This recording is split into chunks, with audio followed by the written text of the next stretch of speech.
وين كونسلتنس طلبناها هذا لها افريقيا ما كانت مدحنimada heshay ila madaxweynaha ila head of department arfaysa baa loo keenay wadankii xukumi jiray halka mar inaga ku iman u baahanay intaas aqoonyaha baa soo noqonaysa la qoran maayo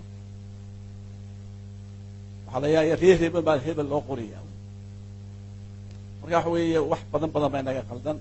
maanta aan u sii liidana maanta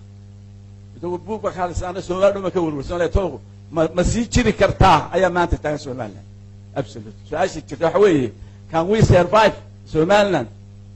for the 6 mislixda bilood soo socota ma jiri kartaa baa maanta jirta ha see wax u socda marka uu sheegay 180 maanta qaatume iyo maakhir koos iyo awdal state iyo they have gone anaguna waa sii socona anaga yaabna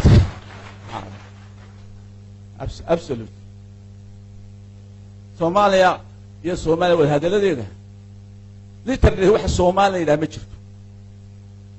Soomaaliya waxa la yiraahdo oo dawlad dhexe oo fakshan galaysa ma jirto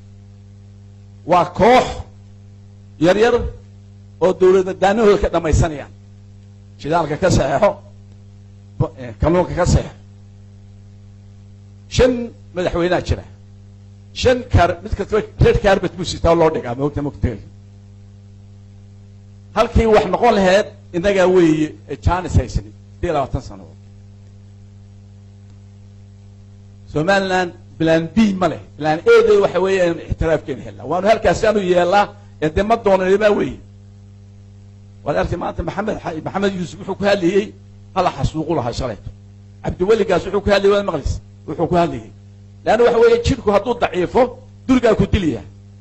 haddaynu inagu kala baxbaxno oo saaw cali sheegay aynu inagu midaysneen maxamed yuusuf iyo abdi waligaas baa ku diliya waxay sheegeen ma dhaba taasaa dhab noqonaysa alla waa reer yaro isaaq la yiraahdo oo waliba iyagu is haysta weeye aan soo qabano xabaalina waa halkan waa meesha way joogaan no ali waa runtiisa 22 qodob baan qoran 27 waxna reer Soomaaliland oo 5 wasiirayeen 22 qodob oo wax inoo wada dana wax ali u dana gaar ma wala naga hoos qaadi waay شركة وحن سؤال إنك قرأت سامع قرأت عليه وحين كون بروفيسور نجي هرجسوت جوابي مكتي سوي دويتي دون نبي مكتي سؤال غيرها ساسا ما أقول لي مكتاعة ما كان هذين على هين كرويني ودول بهذا النوع هين كرنا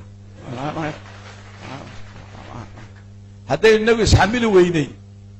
هذين النبي يحملوا ويني ما قدروا يسووا حمليها ما عمل ما إنك ويسكو أورنسي هبلي لا أرجبتها يعني يا زوج تسكو ما كان وحوي يا